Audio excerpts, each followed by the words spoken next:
ભરૂચ જિલ્લાના જંબુસર નગર અને તાલુકામાં વરસાદનો લગભગ બીજો રાઉન્ડ શરૂઆત થઈ ગઈ છે। ખેડૂત જગતની અંદર ખુશીનો માહોલ છે।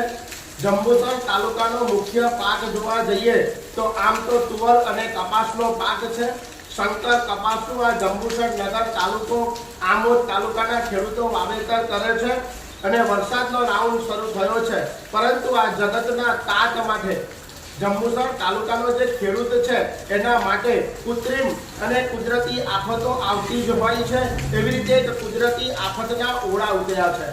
જંબુસર તાલુકાની આજુબાજુ આમોદ તાલુકાની આજુબાજુ ગોરાડુ જમીનની અંદર કાતરા નામની જીવાત પડી છે, જેને કૂતરા કહી શકાય। આ કાતરા નામની જે જીવાત છે એ જીવાત આ પાકને કાતરી ખાય છે।